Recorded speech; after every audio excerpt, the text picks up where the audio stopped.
Ahora recuerdo que después de que el vehículo temporal se desvaneciera en el futuro, tuve una visión de Marty diciéndome que había regresado del futuro. No, esto no es Regreso al Futuro. Esto es Futuro Imperfecto. Desde el estudio de Los Salares, bienvenidos a nuestra radio de Alcalá de Henares.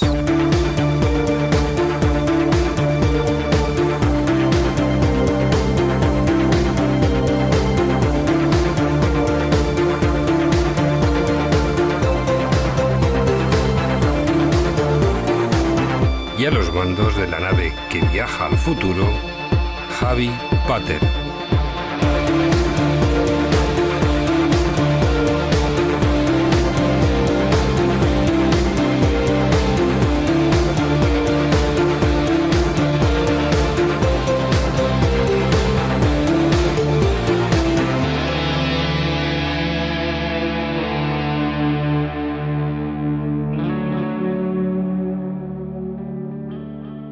Los molinos.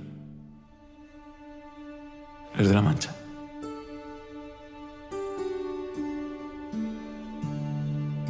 Calados en blanco resplandecientes. Con sus aspas. Crujiendo el viento. Como si fueran gigantes. Que saludan al que pasa.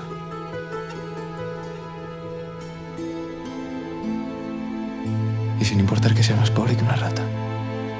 Futuro Imperfecto, radio podcast de Alcalá de Henares, Madrid.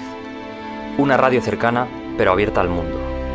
Os ofrecemos contenidos de cultura, reportajes, música y, en definitiva, una radio para informaros de todo aquello que sucede en nuestra ciudad, con miradas puestas al pasado o al presente, de personajes ilustres o acontecimientos históricos destacados o incluso menos conocidos. En definitiva, cualquier tipo de evento que para la ciudad haya significado un aporte cultural e histórico muy importante. Futuro Imperfecto Radio. Un viaje único. Una experiencia única.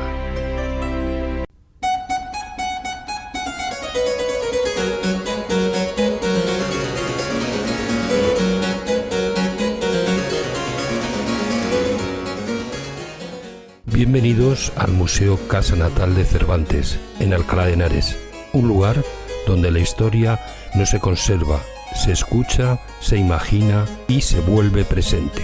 Les damos la bienvenida al ciclo de conferencias El Mundo de Miguel de Cervantes II, un recorrido por las ideas, los libros, los sabores, los sonidos y las costumbres que dieron forma al siglo de oro, al universo creativo de Miguel de Cervantes Saavedra. Este ciclo, dirigido por Manuela Plasencia Cano y Francisco Peña Martín, nos invita a mirar a Cervantes no solo como escritor, sino como testigo de su tiempo y creador de mundos que aún hoy dialogan con nosotros. Cada encuentro es una puerta, cada conferencia una escena, cada lectura dramatizada una voz que vuelve.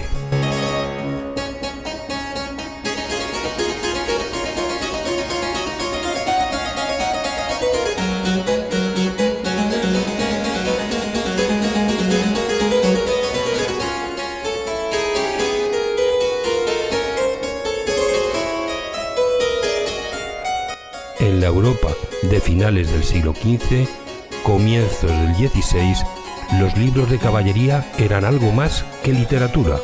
Era una forma de soñar despierto. Caballeros errantes, batallas imposibles, doncellas cautivas, islas que aparecían y desaparecían. En ese universo creció Miguel de Cervantes, lector atento y crítico lúcido. En esta conferencia, José Manuel Lucía Mejías nos invita a comprender cómo funcionan estos libros, porque fascinaron a generaciones enteras y de qué manera Cervantes los conocía a la perfección. Lejos de una simple burla, Don Quijote de la Mancha dialoga con la tradición caballeresca, desde el amor, la ironía y la inteligencia literaria. La lectura dramatizada nos permitirá escuchar fragmentos donde la épica se transforma en humor y donde la locura se convierte en una forma radical de lucidez.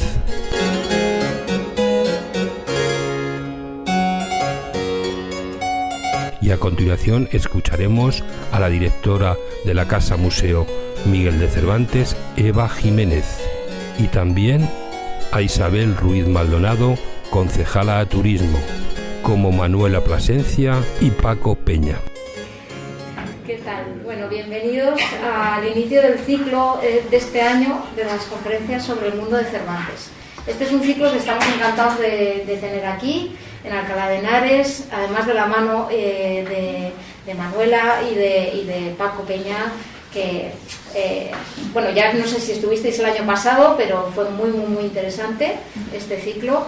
Y vamos a, en este caso, profundizar más en diferentes aspectos de la época de Cervantes, del propio escritor y de Alcalá de aquellos años. Muchísimas gracias, porque la verdad es que la asistencia, estamos desbordados ahora mismo, hemos completado el aforo y estoy encantadísima con que dediquen este tiempo a conocer más sobre Cervantes, el museo. Desde luego está dedicado a él. Y en este caso, yo creo que gran parte de la ciudad también.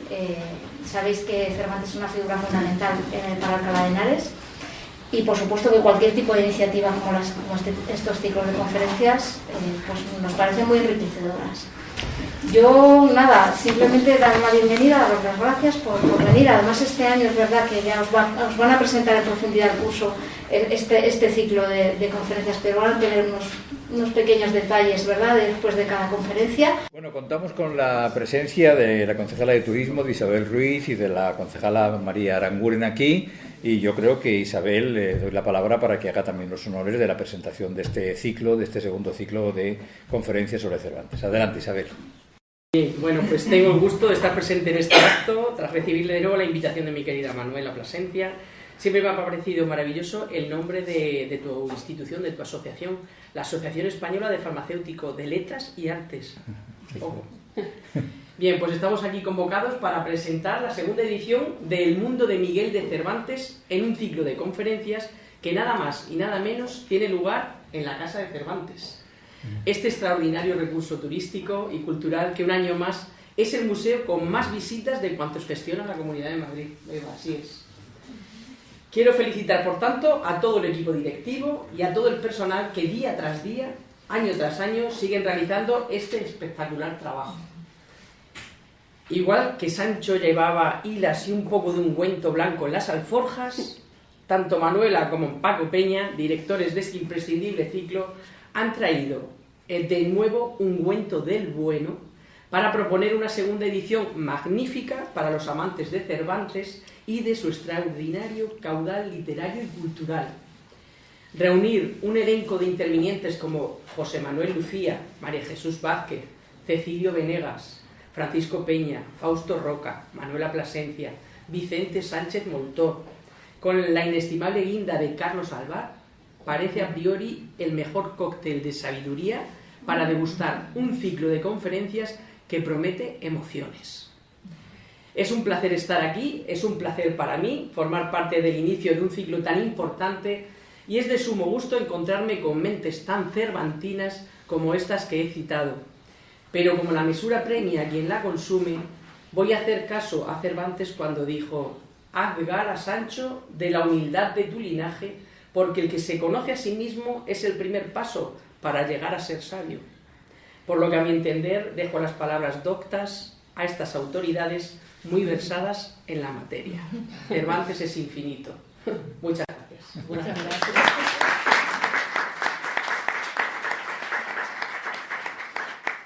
Bueno, buenas tardes a todos. Nos encontramos aquí en este lugar tan singular que es donde nació Cervantes y por eso estamos encantados de realizar este ciclo de conferencias aquí, en este lugar tan singular. Quería comenzar sobre todo pues dar las gracias a Isabel Ruiz Maldonado, que siempre que se lo pedimos acude a nuestra llamada y no deja de ser un detalle importante y además muy significativo porque realmente representa a nuestra institución, al ayuntamiento, y estamos encantados de que estén aquí porque al fin y al cabo son actividades de la ciudad y son actividades que recoge el ayuntamiento como buena y como actividad cultural de interés.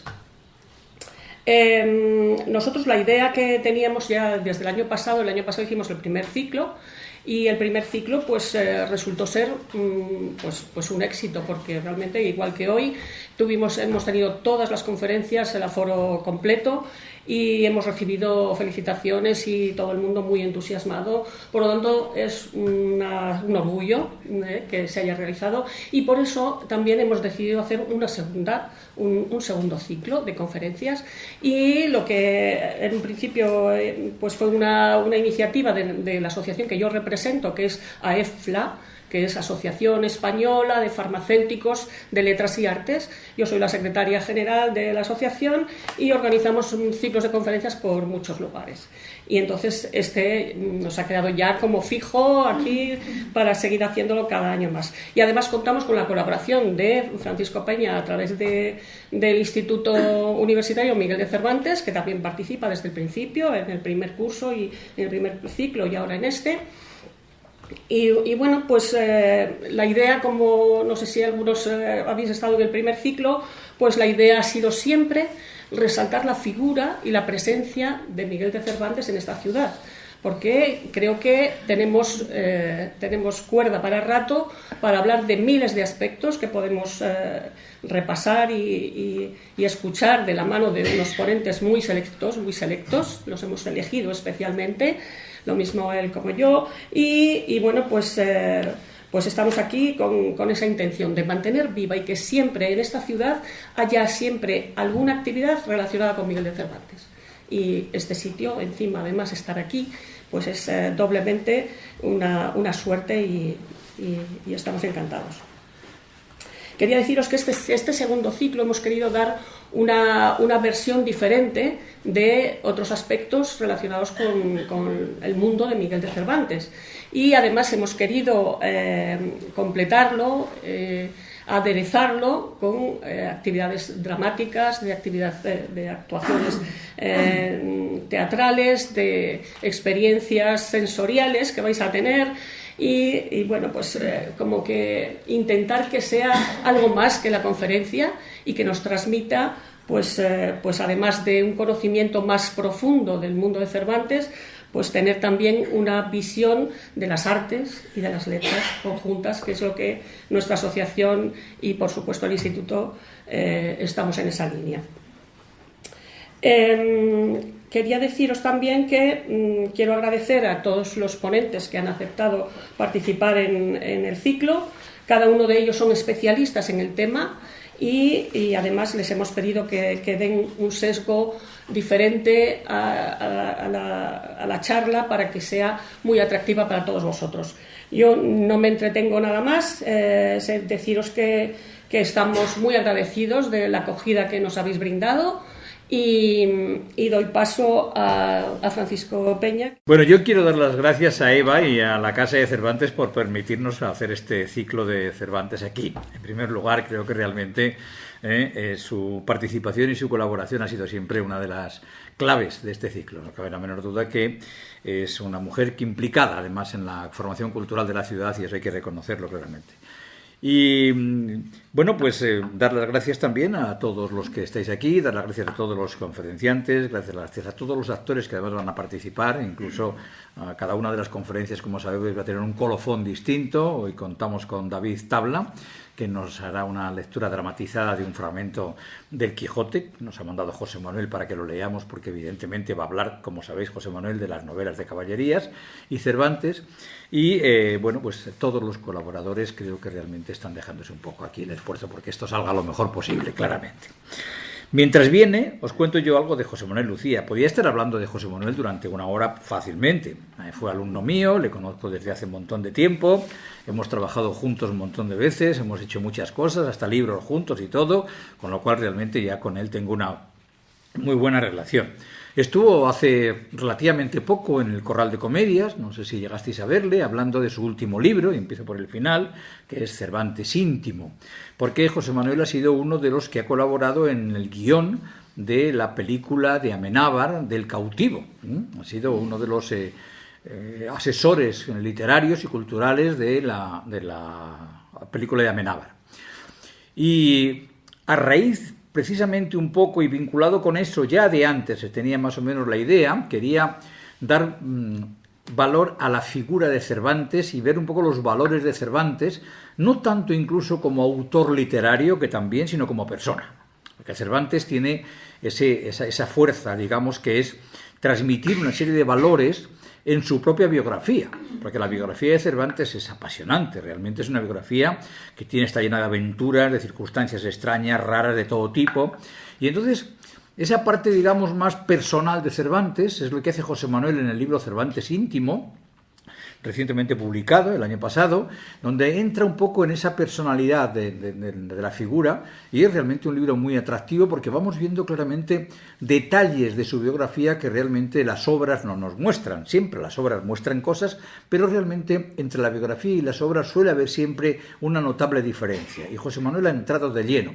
Tiene la biografía de Cervantes publicada en 3 tomos, estudió la biografía a fondo, en 3 tomos en la editorial EDAF, tiene 3 tomos de la biografía de Cervantes, con lo cual conoce muy bien todos los detalles de la biografía de Cervantes, y en este aspecto lo que ha hecho ha sido ir entresacando aquellos aspectos más vinculados con la personalidad de Cervantes, y eso nos ha ido mostrando pues un Cervantes humano, digamos. ¿Cómo es el hombre? Cervantes, lo he ido buscando precisamente en ese Cervantes íntimo. Y realmente es un libro además muy ameno, lo ha escrito de una forma, digamos, intentando crear un lenguaje coloquial, un lenguaje abierto, un lenguaje fácil. No es un tocho científico ni serio, ni mucho menos. Ha querido darle ese tono más coloquial y ha quedado un libro, ya os digo, muy atractivo y muy fácil de leer. José Manuel Lucía Mejías es filólogo y es escritor, es catedrático de Filología Románica en la Universidad Complutense de Madrid. Fue alumno del Instituto Complutense de aquí de Alcalá de Henares, fue mi alumno además, en un momento determinado, con lo cual le conozco muy bien, precisamente además. Yo le aprobé la literatura, y él me ha dicho incluso que gran parte de su camino por la literatura me lo debe a mí, lo cual evidentemente pues me honra notablemente. Se doctoró aquí en la Universidad de Alcalá y, ya os digo, está de catedrático en este momento de Filología Románica en la Universidad Complutense de Madrid. Ha sido coordinador académico del Centro de Estudios Cervantinos, aquí, que se formó en Alcalá de Henares entre el 99 y el 2014. Vicedecano de la Biblioteca y Cultura y Relaciones Institucionales de la Facultad de Filología de la Universidad Complutense de Madrid. Director, fundador y director, fundamos a medias los dos la Red de Ciudades Cervantinas. Él sigue de director de la Red de Ciudades Cervantinas, que es el conjunto de ciudades por las cuales pasó Cervantes, y no os podéis imaginar por cuántas ciudades pasó Cervantes. Es infinita la cantidad de ciudades por las cuales pasó Cervantes, y ha sido también presidente de la sección de literatura del Ateneo entre el 2022 y el 2023. Realmente, por tanto, como veis, tiene una dinámica de instituciones además realmente considerable. Actualmente es presidente de honor de la Asociación de Cervantistas, de la que estuvo trabajando y colaborando durante mucho tiempo. Ha sido secretario y tesorero también de la Asociación Hispánica de Literatura Medieval. Es miembro desde el 2019 del Instituto de Estudios Madrileños, de la Academia Española de Artes Escénicas, del Instituto de Teatro de Madrid. O sea, realmente se ha metido en 14.000 cosas. Es muy difícil contar con él porque tiene una agenda absolutamente imposible. Por eso, como ya hemos conseguido que venga esta tarde aquí, realmente tiene mucho mérito. No me está oyendo, pero si me oyera, os lo diría claramente que sí, que ese es el problema que tiene. Se ha especializado en temas vinculados con Cervantes y los libros de caballería. No es nada con lo que realmente él es capaz de hacer. Yo termino de contaros una cosa que estaba contando que realmente merece la pena. Os recomiendo que entréis en una página web que es el Banco de Imágenes del Quijote. Él la gestiona y es una página web donde hay 20.000... ¿Cuántas imágenes? 17.850. Imágenes del Quijote. 17.850 imágenes del Quijote. espectacular. Vais a ver todas las imágenes que os podéis imaginar de Dulcinea, de Sancho Panza, de todas las aventuras del Quijote, de todos los Quijotes de la historia del mundo, que son miles de Quijotes, claramente. Además, es un coleccionista de Quijotes, no os podéis imaginar la colección de Quijotes que tiene.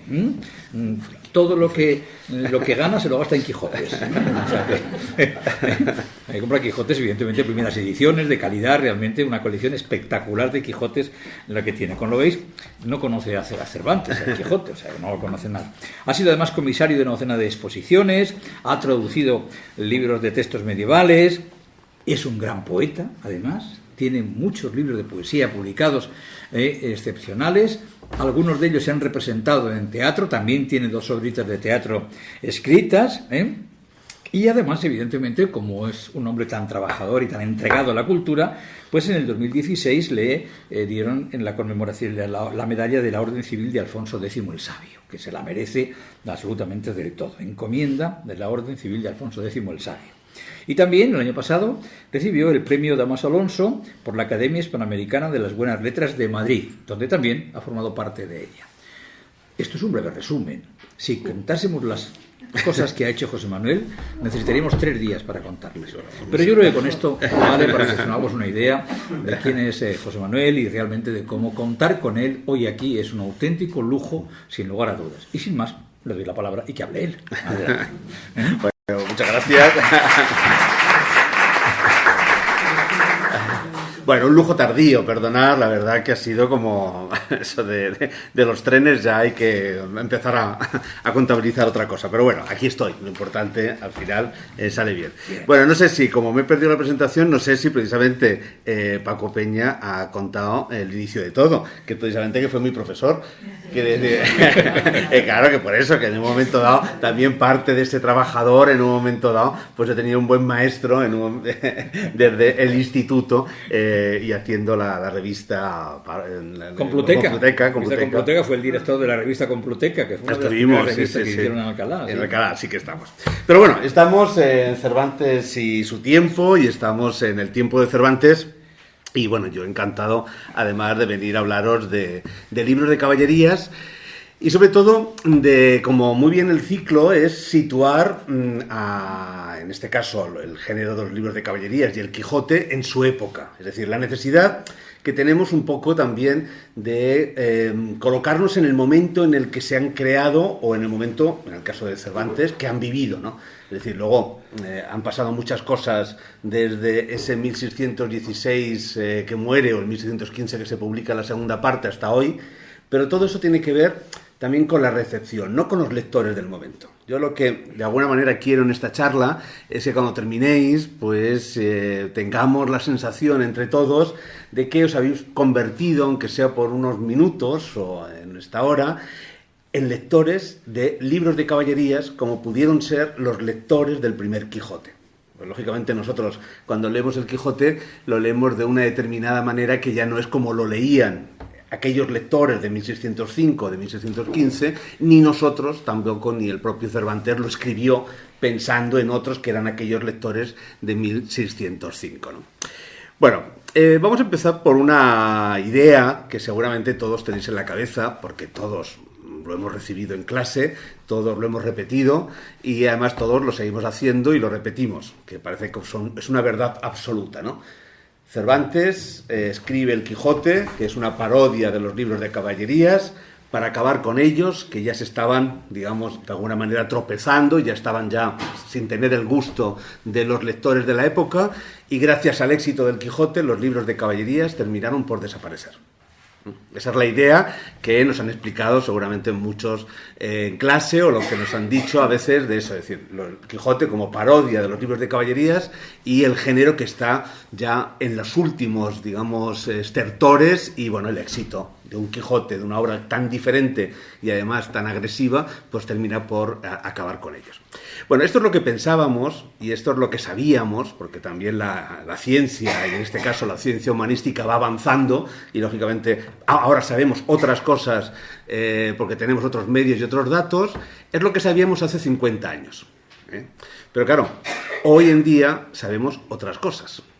Y repetir eso de hace 50 años es como si en un momento dado nos fuéramos a una clase de física y estuviéramos repitiendo lo que se sabía de la física hace 50 años, o imaginaros lo que se sabría en un momento dado del mundo de la información o el mundo de la química, incluso el mundo farmacéutico, digamos de cualquier ciencia hace 50 años. Es decir, ni El Quijote es una parodia de los libros de caballerías, ni en un momento dado los libros de caballerías estaban terminados y en época terminal en finales del siglo XVII, o finales del siglo XVI, principios del XVII, ni El Quijote acabó con los libros de caballerías. Se siguieron publicando, se siguieron escribiendo después del Quijote porque tenían su público. Es decir, ¿qué es lo que tenemos? Tenemos un género que va a ser fundamental para entender el siglo XVI. Es decir, nosotros no entenderíamos el siglo XVI sin los libros de caballerías.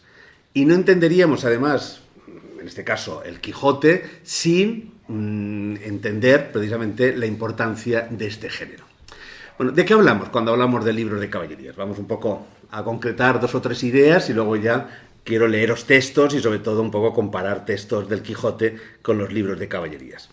Bueno, estamos hablando de un género, los libros de caballerías, que nace a finales del siglo XV. Es decir, estamos en el momento en el que estamos también en un cambio, en este caso en Castilla, de dinastía de rey. Es el momento de la llegada de la reina católica, en un momento dado con todos los problemas también en su llegada, y un momento en el que hay un quiebre, hay una transformación. Estamos pasando de esa mirada medieval, de ese modo de entender el mundo desde el punto de vista medieval, a eso que hemos llamado Renacimiento o Estado moderno. Es decir, algo que va a ser, lógicamente, no una revolución, pero sí una transformación. Hay una época de cambio, hay un cambio de paradigma. Y en ese cambio de paradigma no solamente hay un cambio político, es decir, el rey con su ejército prevalece sobre el poder de los nobles con sus ejércitos particulares y se crea un Estado moderno, sino que también hay un cambio de paradigma cultural. Es la entrada del Renacimiento, la entrada de unas ideas diferentes. Entonces, ¿qué es lo que va a suceder en este momento? Nos vamos a encontrar con un regidor, con un escritor, que además es regidor, en este caso de Medina del Campo. Nos vamos a encontrar con un autor, Garci Rodríguez de Montalvo, que ¿qué es lo que va a hacer? Va a utilizar una literatura que ya existía, es decir, algo que ya todo el mundo conocía, que son los libros de caballerías, las aventuras de Amadís de Gaula, que proceden de las aventuras del rey Arturo, de la reina Ginebra, digamos, de todas esas aventuras de la materia de Bretaña que han tenido el éxito total, una literatura total en la Edad Media, y lo que va a hacer va a ser reescribirlas. Es decir, no se va a inventar algo nuevo, no se va a inventar nuevos personajes, sino los mismos personajes en un momento dado los va a reescribir. ¿Y qué va a hacer? Va a incorporar enseñanzas de acuerdo a los nuevos lectores de finales del siglo XV, estos lectores ya renacentistas, estos lectores que tienen otra idea de cómo ven el mundo, de cómo situar al hombre dentro del mundo, y de pronto ahora se lo van a ver reflejado en sus historias, en sus personajes. Es decir, ¿qué nos vamos a encontrar? Una literatura que es espejo de conducta. Es decir, los libros de caballerías, en un momento dado García Rodríguez de Montalvo va a decir, ¿qué son? Y él lo va a tener muy claro, son historias fingidas.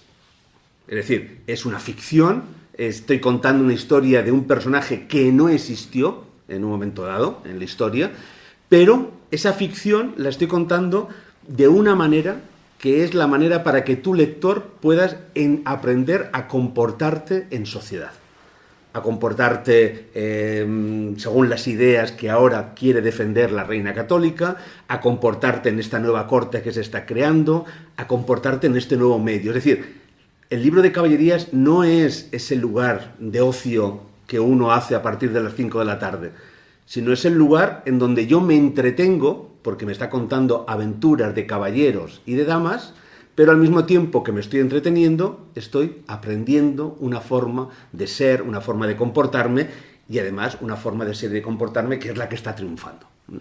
Y entonces, este modelo de una historia fingida que me entretiene, que en un momento dado me resulta agradable, pero al mismo tiempo me está contando un mundo, es decir, es una historia, va a tener muchísimo éxito.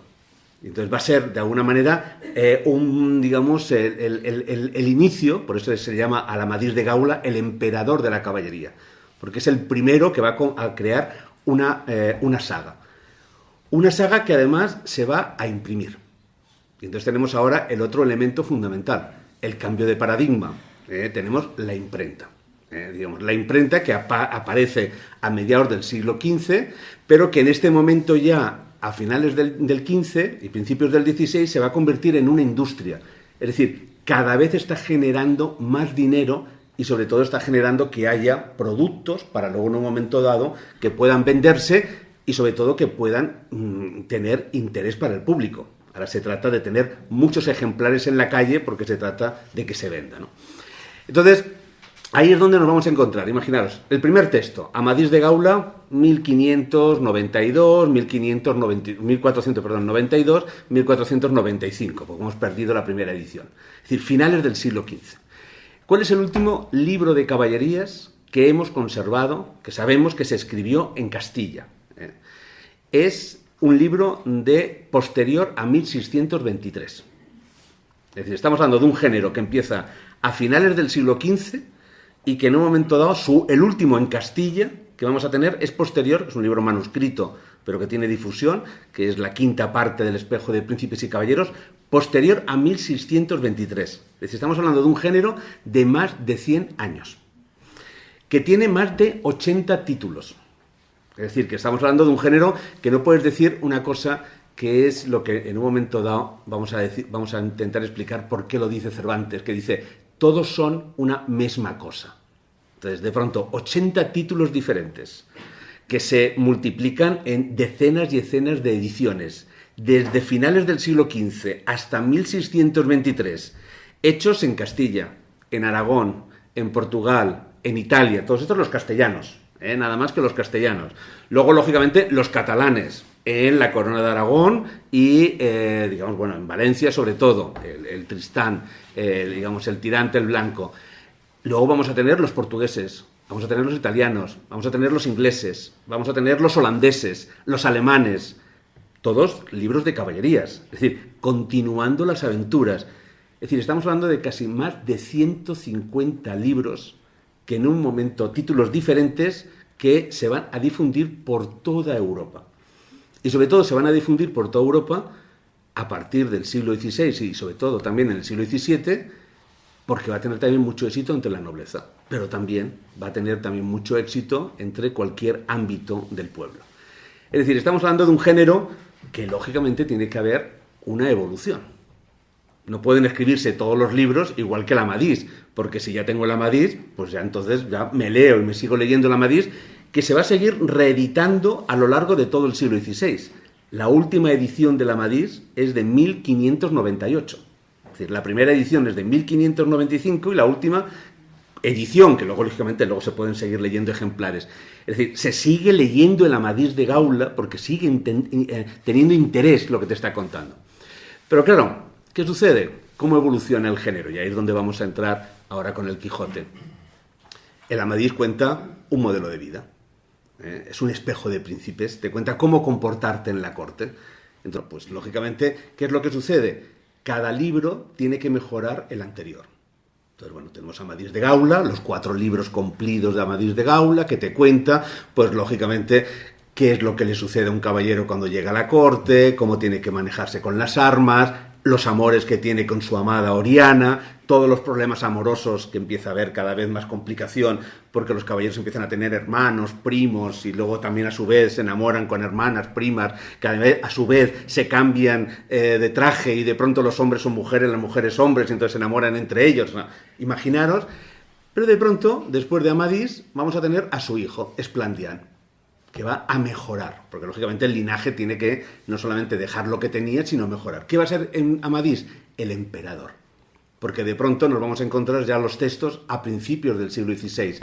Todos los textos se van a siempre dialogar con su público. Cuando García Rodríguez Montalvo está escribiendo, esa reescritura del Amadís la está haciendo para los lectores de finales del siglo XV. No lo está haciendo para los lectores de finales del siglo XVI, o sea, de finales del siglo XV. O sea, lo está haciendo para ellos. Cuando el propio García Rodríguez Montalvo escribe Las Sergas de Esplandián, la continuación del Amadís, lo está haciendo para los lectores de principios del siglo XVI.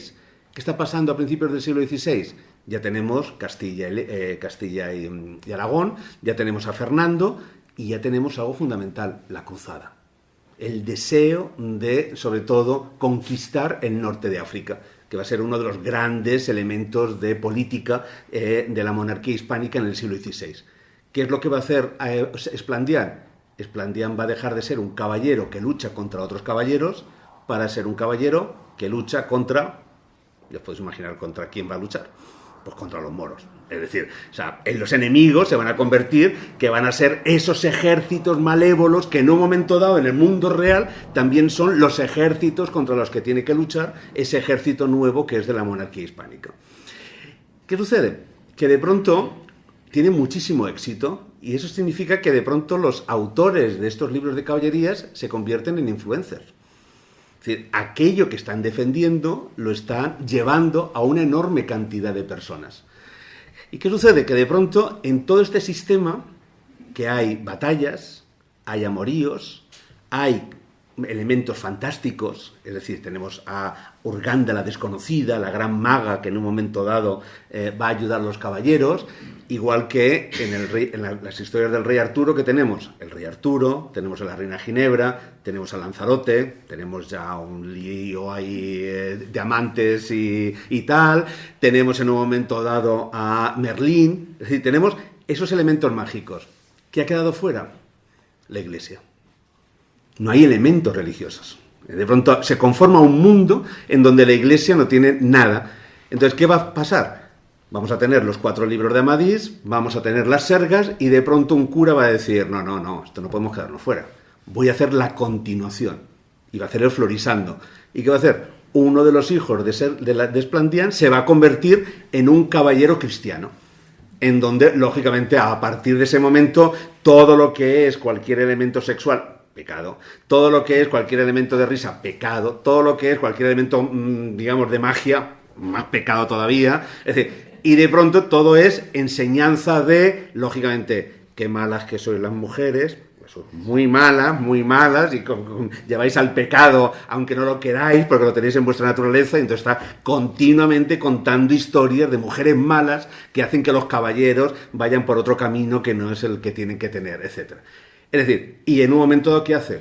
Hace que los caballeros mueran en su lecho y mueran recibiendo la extrema unción, es decir, mueran recibiendo los sacramentos, como también han tenido que ir a misa antes de una batalla, es decir, hacen todo este sistema.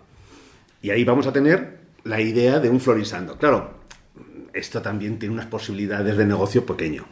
Porque claro, sí que es verdad que hay un deseo de conseguir un público, pero también ¿qué sucede? Que hay un público que quiere pues más salseo, más magia y más pasárselo bien y no estar también recibiendo el sermón como en un momento dado lo va a recibir el domingo, porque inevitablemente el domingo lo va a tener que recibir, ¿no?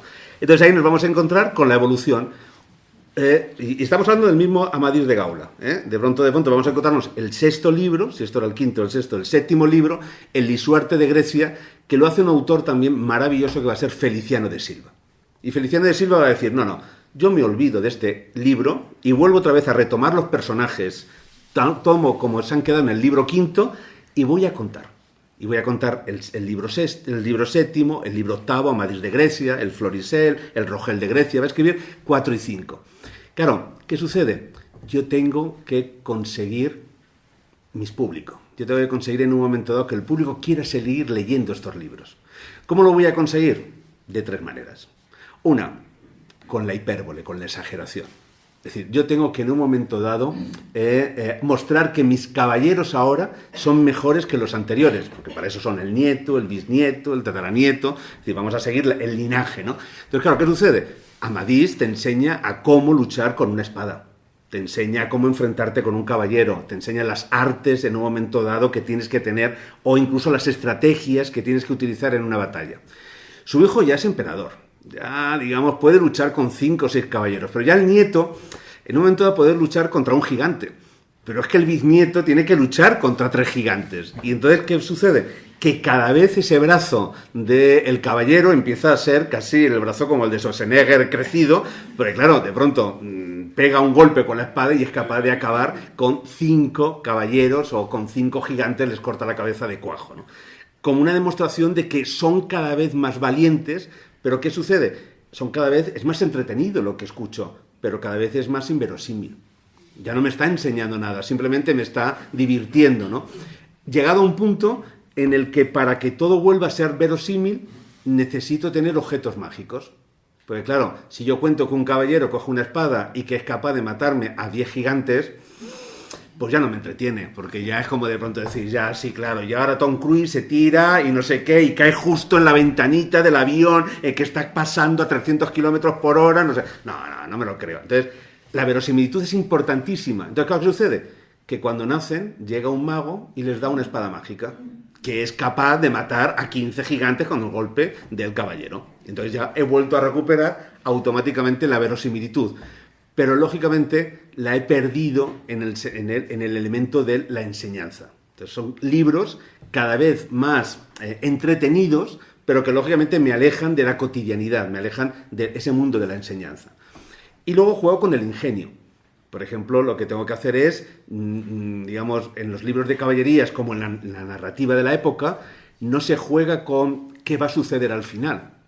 Nosotros ya sabemos, cuando leemos un libro de caballerías o cuando leemos cualquier libro en el siglo XVI, sabemos cuál es el final. El héroe gana. Pero cuando vamos a ver el 80% de las películas o las ficciones o de las series que en un momento dado estamos viendo, nosotros sabemos quién gana. Es decir, difícilmente nos sorprende. Sabemos si vamos a ver es una película de Tom Cruise o de Schwarzenegger y tal, pues sabemos al final. Entonces la cuestión no es quién gana, sino cómo lo consigue. Entonces ahí es donde juega el ingenio, ¿no? Entonces de pronto es eso, de pronto decir, entonces los títulos de los capítulos es de cómo el caballero entró en un castillo y después de luchar con 10 caballeros consigue entrar hasta el final. O sea, ese es el título del capítulo. Tú sabes cuál es el final, pero ¿cómo lo consigue? Y ahí es donde viene también en un momento dado la capacidad de imaginación. Entonces, para que veáis un poco cómo va complicándoselo. Y luego, ahora todo esto, pensar en el Quijote, porque esto sí, son los lectores de estos libros los que luego van a leer el Quijote y sobre los que Cervantes quiere leer.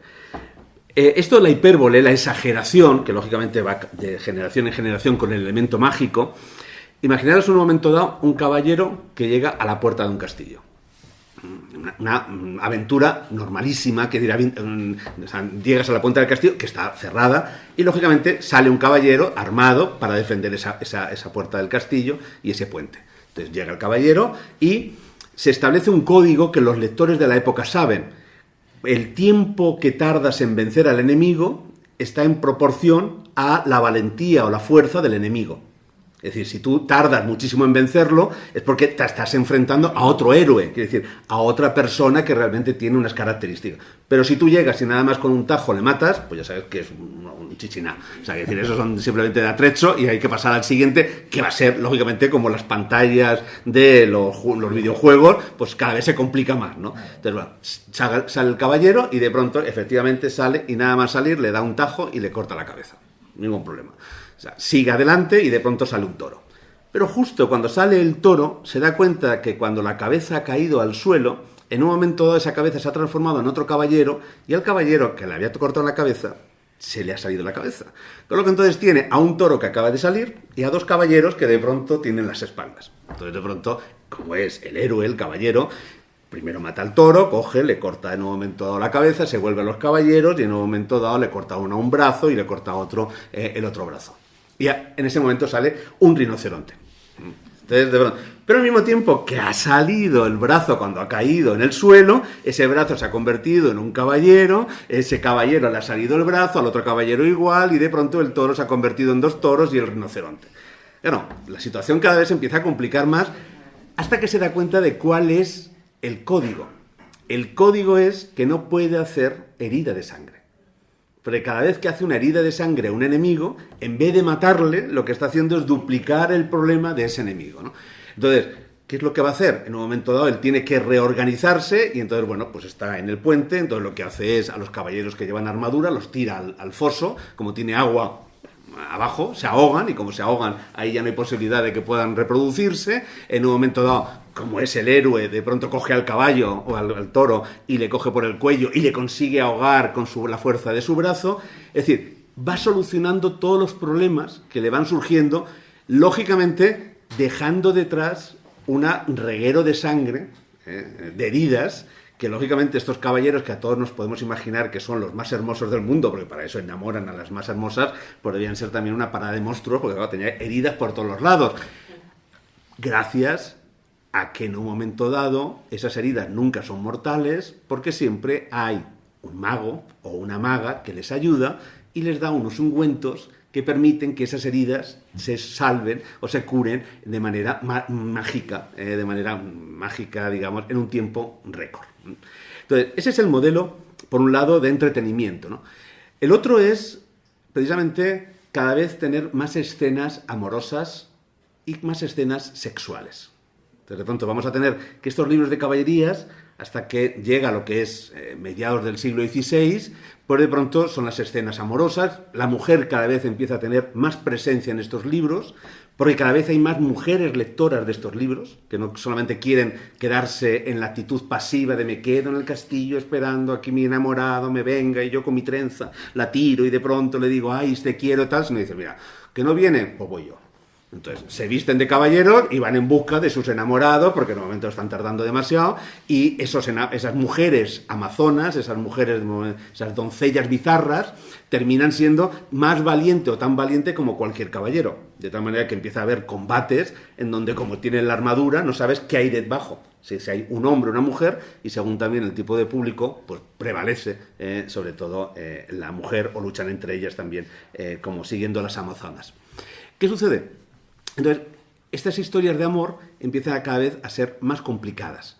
Hay celos, hay historias de amor en donde cada vez de pronto los caballeros están cada vez más tristes y por tanto componiendo sonetos en cualquier lugar. Es decir, comparándose y haciéndose como los pastores de los libros de pastores, que también están enamorados y están todo el día haciendo sonetos y romances. Y sobre todo empiezan a aparecer los elementos sexuales. Es decir, de pronto ya no solamente es yo estoy enamorado, te quiero muchísimo, sino yo estoy muy enamorado, te quiero muchísimo, pero me encantaría, pasar un poquito más, también pasar a la otra fase en un momento. Y en esa fase es cuando de pronto los libros de caballerías empiezan a incluir escenas que sean verosímiles, porque claro, de pronto es, si hago que las mujeres sean lascivas, lógicamente una princesa que luego va a ser la protagonista, que va a ser lasciva, etcétera, pues como que va en contra de los códigos que yo también quiero preservar en sociedad, ¿no?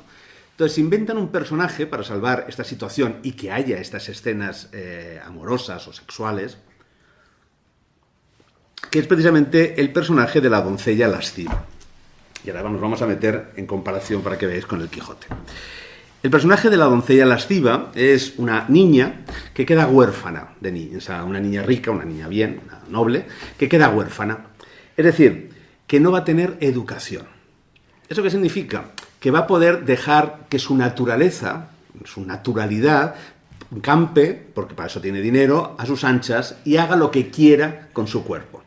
Lógicamente, como estamos en el siglo XVI y se considera que la mujer por naturaleza es lasciva, y no lo es, digamos, en la cotidianidad o en la sociedad, porque tiene una educación que le impide que ese elemento se suceda, pues de pronto a estas mujeres no les pasa esto. Y entonces nos vamos a encontrar con una escena que se va a ir repitiendo cada vez más en los libros de caballerías. Un caballero llega a un castillo y es recibido por esta dama lasciva.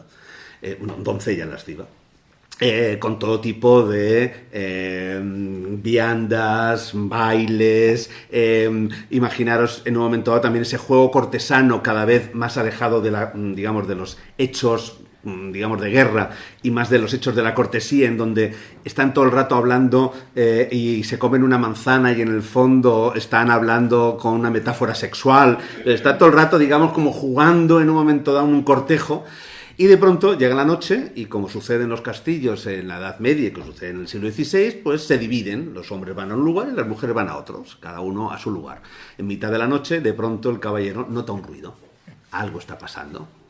Ya saben, la puerta del castillo, va a empezar a venir un rinoceronte, un león, un caballero, un águila, lo que sea. Pero ¿cuál es su sorpresa cuando de pronto, en vez de todo eso a lo que él está preparado, aparece una doncella que le avisa que su señora viene detrás? Y de pronto él se encuentra con que, ya digamos, preparado para luchar contra el rinoceronte, el toro, etcétera, y de pronto se encuentra con esta doncella con un vestido descrito hasta el más mínimo detalle.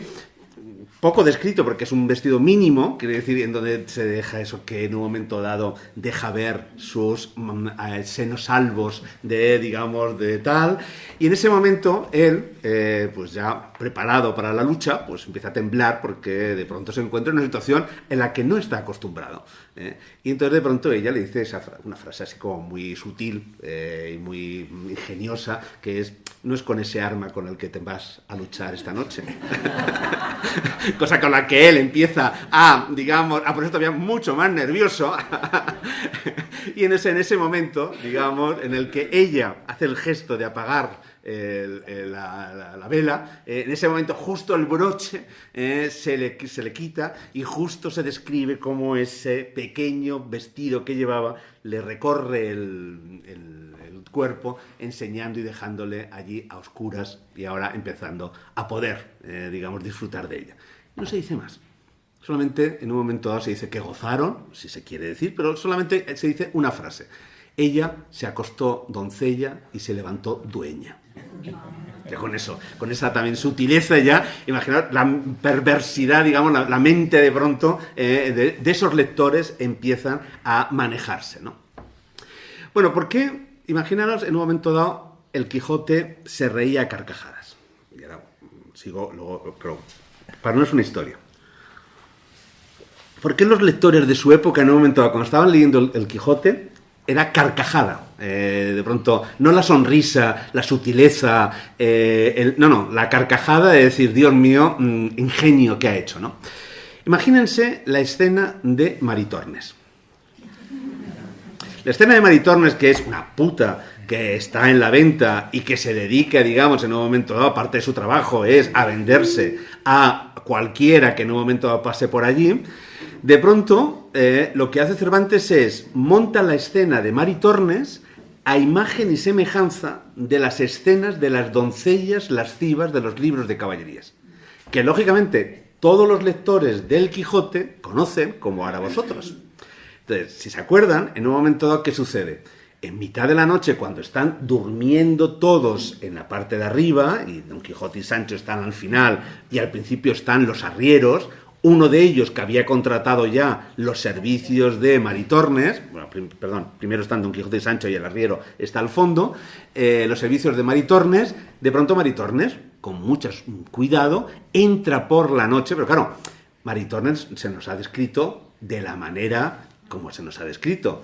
Es decir, si la doncella lasciva es la mujer más hermosa del mundo, etcétera, pues Maritornes es por la criada asturiana que es bizca, coja, digamos, absolutamente, digamos, alejada en ese grado precisamente de la carcajada, porque no es la sutileza del pequeño detalle, no, esto es la banana, o sea, el plátano, el caerse y de pronto en un momento dado que soltemos la carcajada.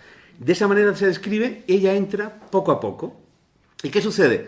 En un momento dado, cuando ella está intentando encontrar al arriero, Don Quijote, que se ha levantado, porque Don Quijote está esperando, ha oído un ruido, y que Don Quijote está esperando que suceda lo que sucede en los libros de caballerías, que es en donde él vive, precisamente que venga la doncella de ese castillo en un momento dado para enamorarle.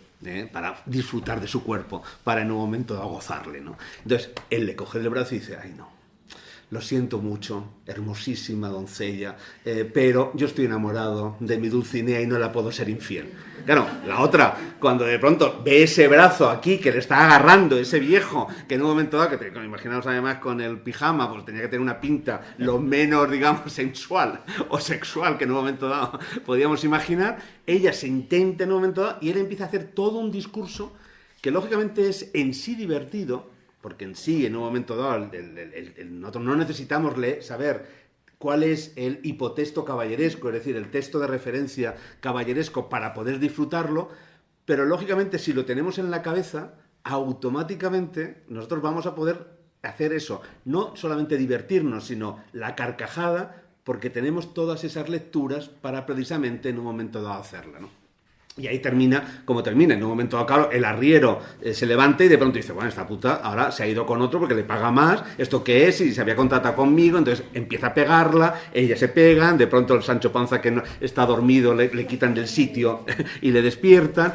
Es decir, sucede al final todo un desarrollo que es lo contrario a lo que sucede en La doncella lasciva, porque lógicamente las situaciones y los personajes son lo contrario. Es decir, al final es casi una aventura picaresca en donde todos se pegan, donde todos se dan golpes, donde está a oscuras y por tanto parecen que está lleno de fantasmas, ¿no? Entonces, con ese tipo de episodios son con los que está jugando Cervantes, ¿no? Y ese es el episodio, precisamente el otro elemento, ¿no? O sea, que os decía 3 elementos de evolución a esos libros de caballerías con los que dialoga Cervantes, ¿no? En la hipérbole, la exageración, es todo exagerado, es todo inverosímil, es todo lleno de objetos mágicos en un momento dado, esa parte cada vez más amorosa y más parte sexual. Y luego el tercer elemento es lo cómico, la comicidad, el elemento de, digamos, la risa, conseguir la risa, en los libros de caballerías. Entonces, nos vamos a encontrar que a medida que va evolucionando el género, es decir, a medida que nos vamos acercando a este final del siglo XVI, a este cuarto, quinto, sexto libro, 12 de Amadís de Gaula, ¿qué nos vamos a encontrar? Con que cada vez hay más personajes cómicos. Es decir, ¿y cómo se crea el personaje cómico? De una manera muy sencilla. Personajes que hacen lo contrario de aquello que se espera de ellos. Entonces, por ejemplo, una cosa habitual es el caballero cobarde. Entonces, un caballero que en un momento dado se espera que en un momento sea lo más valiente, entonces de pronto aparece el caballero que es el más fanfarrón. Hay que luchar, hay que ir los primeros, venga, a la lucha. Entonces él a la lucha, y mientras que van todos alrededor, él se va diciendo para atrás, se va haciendo para atrás, se va haciendo para atrás, y que vayan los otros luchando, y él se queda luego gritando detrás, ¡ay, venga, sí! Y si ahí lucha bien, y si no, pues mira, se ha salvado, ¿no? Entonces, ese caballero cobarde. La mujer, en un momento dado, que es la más fea, y que se considera la más hermosa, y eso hace que en un momento dado todo el mundo a su alrededor se comporte, digamos, para también reírse de ella, haciéndola creer que lo es cuando no lo es en realidad, ¿no? Es decir, entonces nos vamos a encontrar con esos elementos. Siempre elementos cada vez más presentes, incluso nos vamos a encontrar con encantadores. Tiene uno, Feliciano de Silva, que es maravilloso, que es fraudador de los ardides, que hasta que uno se aprende el nombre, pero bueno, fraudador de los ardides, que es un mago, pero que solamente se dedica a hacer bromas. Entonces de pronto, pues eso, ve a unos caballeros que están sentados y de pronto dicen, bueno, ¿y por qué estáis aquí sentados y no estáis luchando? Ay, a nosotros lo que nos gusta es bailar. Ah, perfecto. Baila. Y entonces, claro, les hace bailar. Y entonces les hace bailar sin poder descansar. Entonces, claro, llevan 3 días bailando. No puedo más, pero están bailando. Así que imagínate, reggaetón, todos 3 días de reggaetón. Pues oye, ya algo pues ya está. Entonces, claro, ¿eso qué sucede? Crean situaciones que ya no son mágicas, ya son simplemente de motor, ¿no? Y ahí es donde, precisamente, es lo que plantea Cervantes.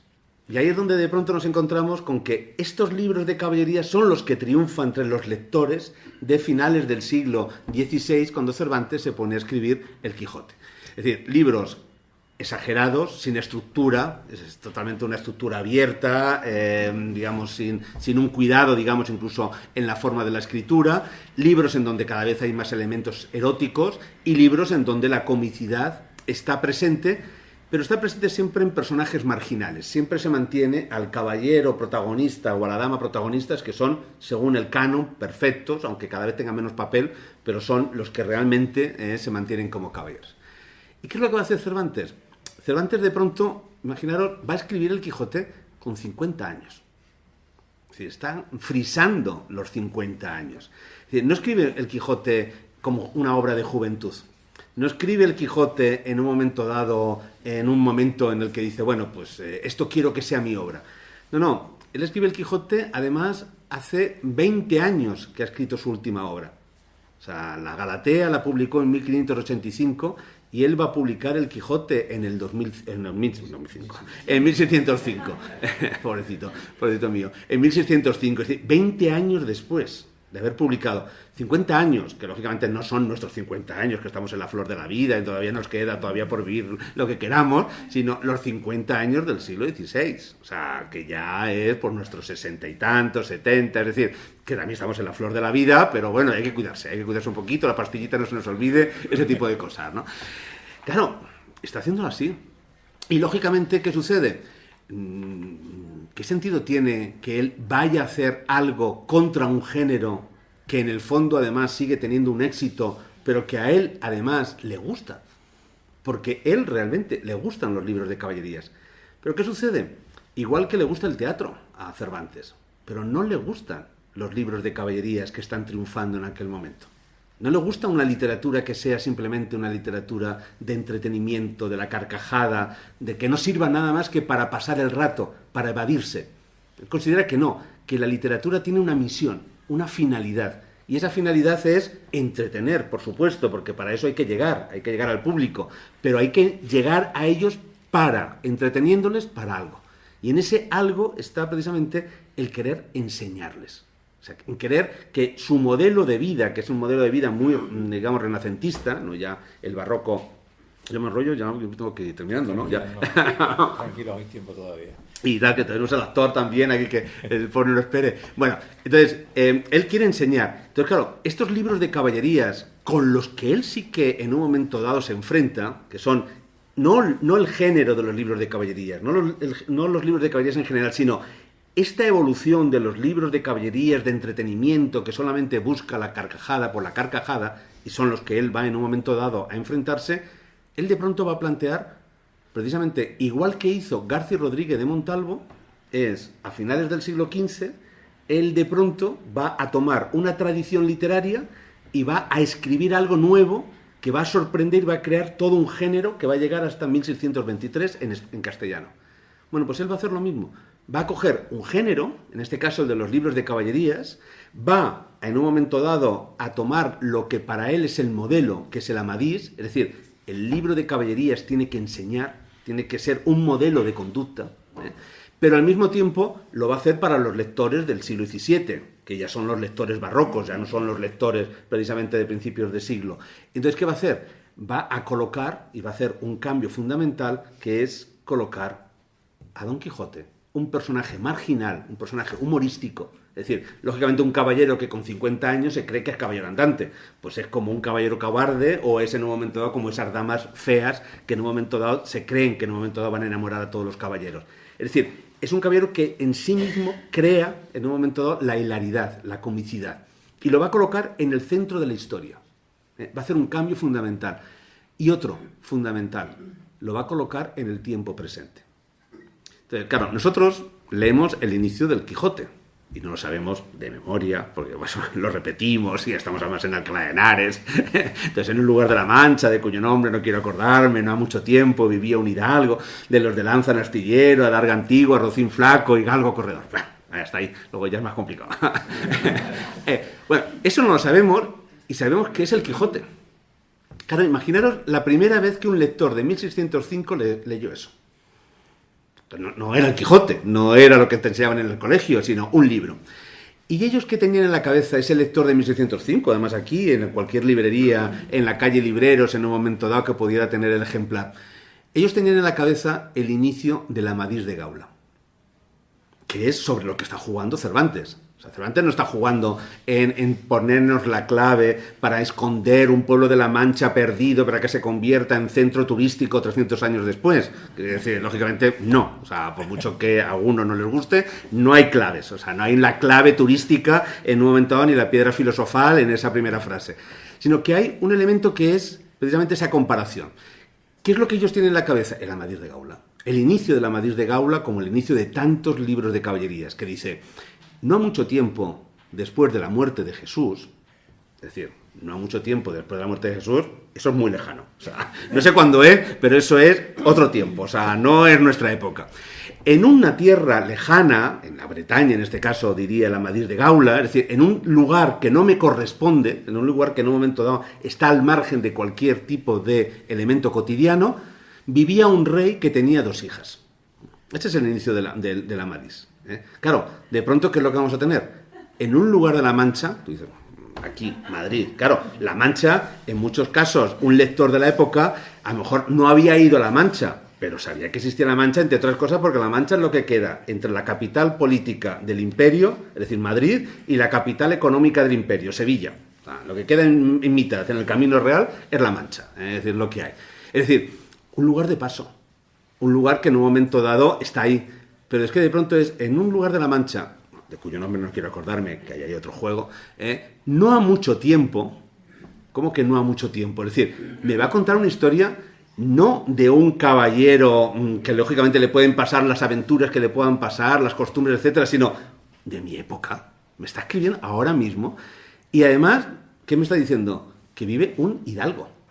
Me está contando la historia de un hidalgo que además, con lo que me está diciendo luego de la comida, etcétera, es un hidalgo que puede vivir de las rentas, pero vivir así. O sea, quiere decir que tampoco puede vivir una sobrina, 2 no. O sea, ya no le daría para comer a 2. O sea, estamos en ese límite frente a todo lo demás.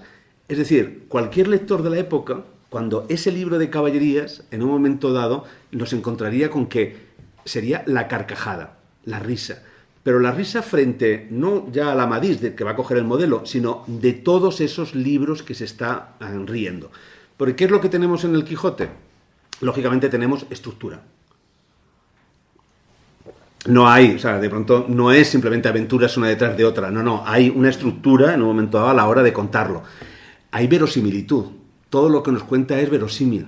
O sea, incluso hasta el momento en el que, lógicamente, Don Quijote, ¿qué hace? Hay una frase de Borges que me gusta mucho, que es, Borges dice, él vivió toda su infancia en la biblioteca de su padre, dice, yo en realidad tengo la sensación de nunca haber salido de la biblioteca de mi padre. Porque claro, dedicó toda su infancia a leer libros y estuvo toda su vida recordando los libros que había leído. Entonces, aunque él físicamente se pudiera mover, en realidad en su cabeza estaban los libros de esa biblioteca y él en esa biblioteca, ¿no? Dice, por lo mismo Alonso Quijano nunca llegó a salir de su biblioteca.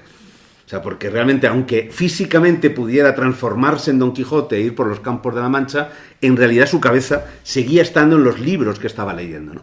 Y así está, que en un momento dado, pues, ¿qué nos vamos a encontrar? Que va a haber gigantes en la Mancha. A veces, eso es imposible. Claro, no, molinos. Que en un momento dado va a haber 2 ejércitos que se enfrentan. No, son 2 rebaños. Es decir, todo al final va a terminar en un momento dado teniendo una explicación verosímil que además tiene que ser fundamental para que el lector mantengamos ese pacto de lectura, porque lógicamente son costumbres de ahora. No me puede decir en un momento dado, ay no, porque claro, yo fui a un sitio y pagué con pesetas. ¿Pagaste con pesetas en el 2025? No, o sea, no me lo creo. O sea, no, porque yo no puedo pagar con pesetas. Yo lo sé. O sea, si me pones la historia en 1960, ahora ya sí, me está funcionando, ¿no? Entonces, todos esos elementos son los que está jugando. ¿Qué es lo que hay en el Quijote? No hay escenas amorosas. Por ver Dulcinea. Pero imaginaos, solamente hay 2 escenas, bueno, 2 escenas. La escena de Maritornes, que juega con ese elemento.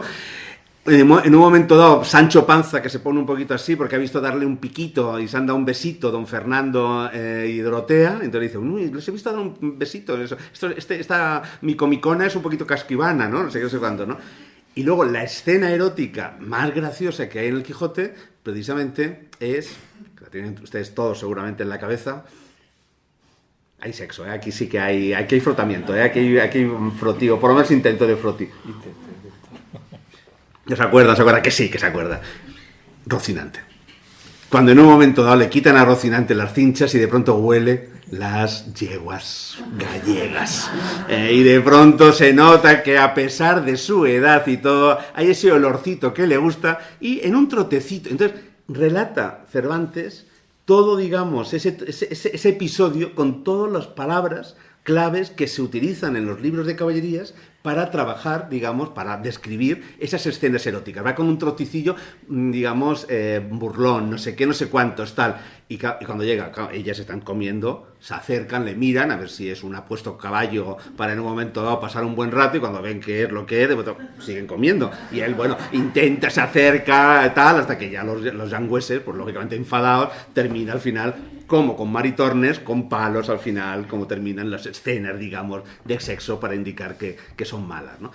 Y lógicamente, entonces, ¿qué es lo que sucede? Cervantes sí que quiere escribir un libro de caballerías, pero no quiere escribir libros de caballerías como los que triunfan en la época, porque él considera que son negativos, están en contra, en las antípodas de su modelo literario. Igual que Cervantes quiere escribir teatro, pero no quiere escribir el teatro que triunfa digamos, en los corrales de comedia, el teatro de Lope de Vega, el teatro de ese autor que él desprecia porque es paniaguado, porque le da al vulgo lo que quiere el vulgo. No, al vulgo no hay que darle lo que quiere, sino hay que enseñarle, hay que educarle, hay que en un momento dado conseguir que la literatura nos haga mejores. Entonces, lógicamente, va a ir en contra de las corrientes triunfantes, ¿no? Y eso es lo que hace que en un momento dado haya un capítulo que es que en donde él, digamos, se encuentran, cuando ya está de vuelta Don Quijote en el carro, se encuentran con un canónigo. Es decir, una persona de autoridad, una persona que no solamente tiene estudios, sino también, digamos, arropado por toda esa parte de la iglesia. Y el canónigo le dice que es un gran lector de libros de caballerías, como el cura. El cura es un gran lector de libros de caballerías, que además no tiene ningún inconveniente, no en vengarse de Alonso Quijano, porque en un momento dado nunca le ha dejado entrar en su biblioteca. O sea, imaginaros tener amigos que sabes que te gustan lo mismo y de pronto sabes que detrás de esa puerta está lo que tú quieres leer y tu amigo te dice no. Bueno, pues cuando tienes la oportunidad se lo quemas. O sea, no me has dejado leerlo. Pues, pero no tiene ningún inconveniente en robarle. O sea, quiere decir que se llevan varios libros debajo de la sotana sin ningún inconveniente, porque son lectores de estos tipos de libros como tenían en la sociedad, ¿no?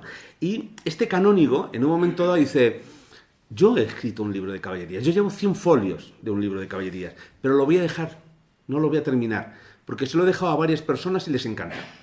Y entonces, claro, si gusta al vulgo, ya entonces no es un libro de caballerías bueno, ¿no?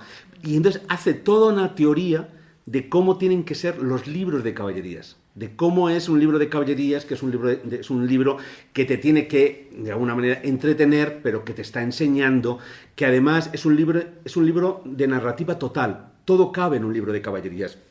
En un momento dado cabe la épica, cabe lo cómico, cabe lo trágico, cabe en un momento dado también lo bucólico. Es decir, puedo meter un poema, puedo meter una carta, puedo meter también una escena amorosa. Es decir, todo cabe como el modelo de novela total. Y ahí aprendieron también casi todos los escritores, en un momento dado, grandes novelistas desde el 19 hasta hoy. O sea, incluso Vargas Llosa o Gabriel García Márquez, cuando querían un modelo de la novela total que ellos querían escribir, al final era el Tirán, ¿no? O al final eran precisamente el Quijote, ¿no? Entonces, ese tipo de novela que en un momento dado... tal. Y él entonces, ¿qué es lo que va a hacer? Va a escribir un libro de caballerías de acuerdo a ese modelo, pero de acuerdo también al deseo de que en un momento dado tenga éxito, ¿no? Y eso es, sobre todo, el Quijote de 1605, que es un libro de caballerías, de entretenimiento, que lógicamente tiene en contra y sí que quiere acabar con los malos libros de caballerías, es decir, con todos estos libros de caballerías exagerados, hipérboles, llenos de sexo, en un momento dado historias cómicas, etcétera, sin orden ni concierto. Ese modelo es con el que quiere acabar y quiere ofrecer otro modelo diferente. Y si aquí acaba la historia, hoy en día no estaríamos aquí, porque sería un libro de caballerías más, de todos los que tenemos, de esa nómina de 80, pues sería 81 más. Porque luego tenemos otro, que es el Quijote de 1615, en donde ya Cervantes da la vuelta de tuerca, crea algo completamente nuevo, que no tiene nada que ver, y que eso ya se lo contaremos en otro momento. Gracias.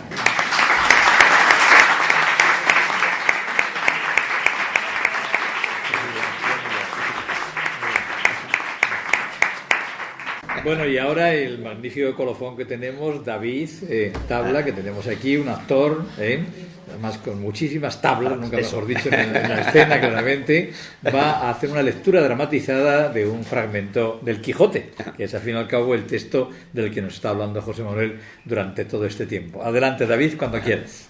El Quijote y los libros de caballerías. Quijote de 1605, capítulo primero. Es pues de saber que este sobredicho hidalgo, los ratos que estaba ocioso, que eran los más del año, se daba a leer libros de caballería con tanta afición y gusto, que olvidó casi de todo punto el ejercicio de la caza y aún la administración de su hacienda, y llegó a tanto su curiosidad y desatino en esto, que vendió muchas hanegas de tierra de sembradura para comprar libros de caballerías en que leer, y así llevó a su casa todos cuanto pudo de haber de ellos. Y de todos, ninguno le parecía tan bien como los que compuso el famoso Feliciano de Silva, porque la claridad de su prosa y aquellas intrincadas razones suyas le parecían de perlas, y más cuando llegaba a leer aquellos requiebros y cartas de desafíos donde en muchas partes hallaba escrito: la razón de la sinrazón que a mi razón se hace, de tal manera mi razón enflaquece, que con razón me quejo de la vuestra fermosura.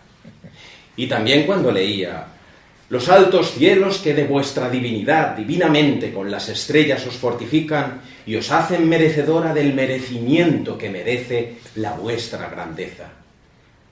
Con estas razones perdía el pobre caballero el juicio, y desvelábase por entenderlas y desentrañarles el sentido, que no se lo sacara ni las entendiera el mesmo Aristóteles si resucitara para solo ello.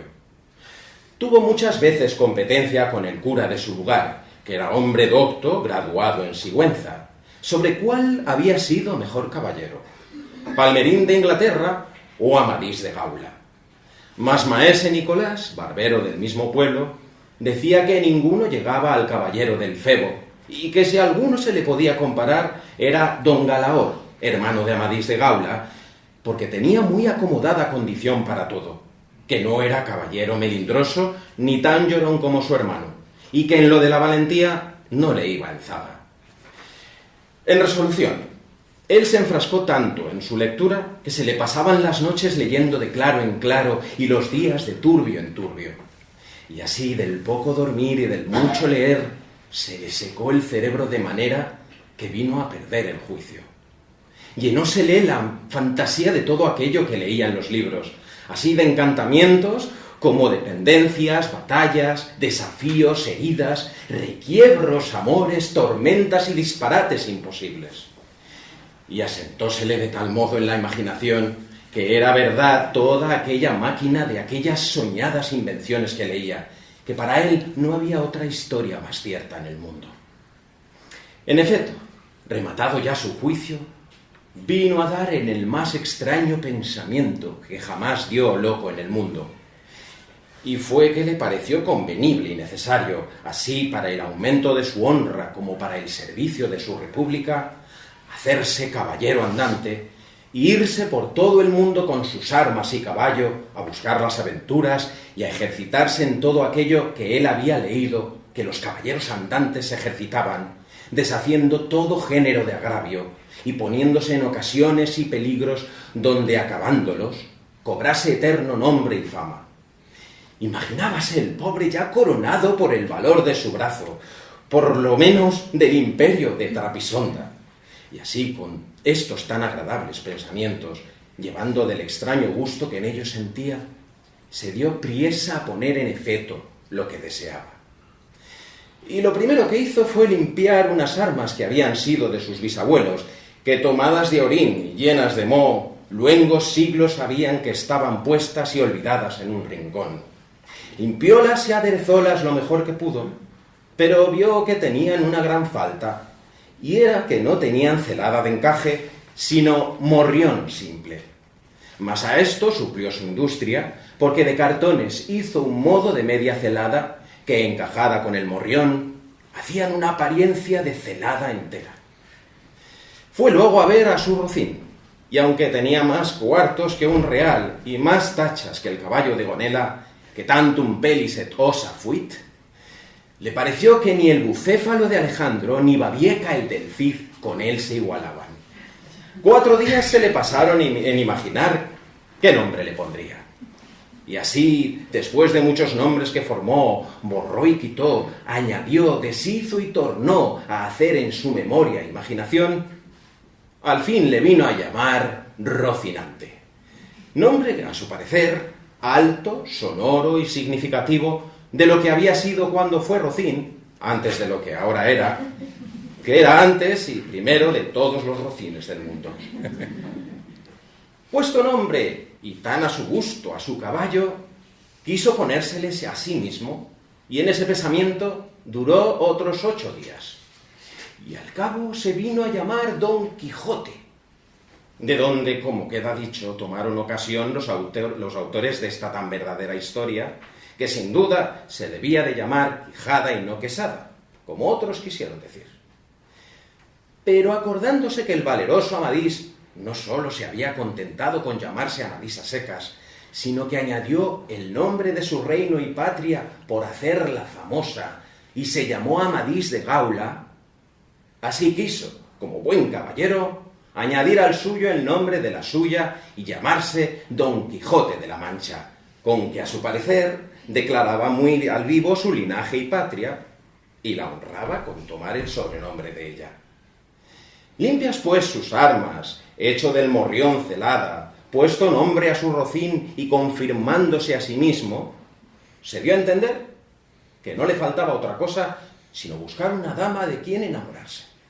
Porque el caballero andante sin amores era árbol sin hojas y sin fruto y cuerpo sin alma.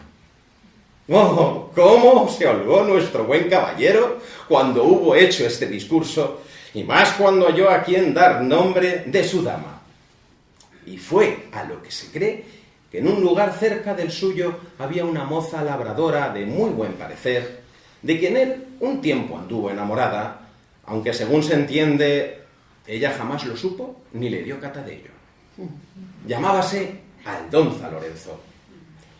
Y ésta le pareció ser bien darle título de señora de sus pensamientos. Y buscándole nombre que no desdijese mucho del suyo y que tirase y se encaminase al de princesa y gran señora, vino a llamarla Dulcinea del Toboso, porque era natural del Toboso. Nombre a su parecer músico y peregrino y significativo, como todos los demás que a él y a sus cosas había puesto.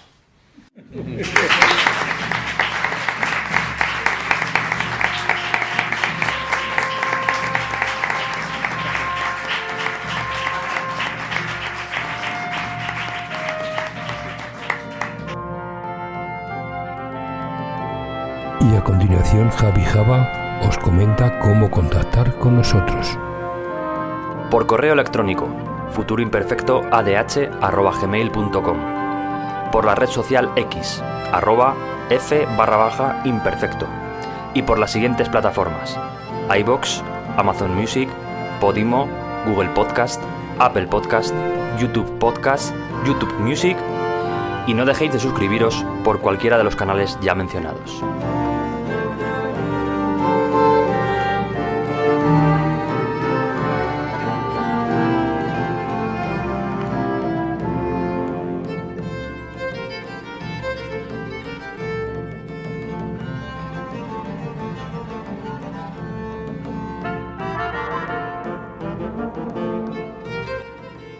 Cervantes no destruye los libros de caballería, los atraviesa, los comprende y los convierte en otra cosa. Don Quijote cabalga porque alguien creyó primero en la fuerza de la imaginación. Cervantes sigue vivo porque sigue siendo contado.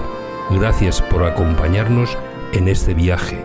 Y como decía McFly, si te propones algo, no hay nada que no puedas lograr. Así que súbete a Futuro Imperfecto Radio y celebra un viaje en el tiempo, una experiencia única. Nos despedimos hasta el próximo programa, que espero sea muy pronto.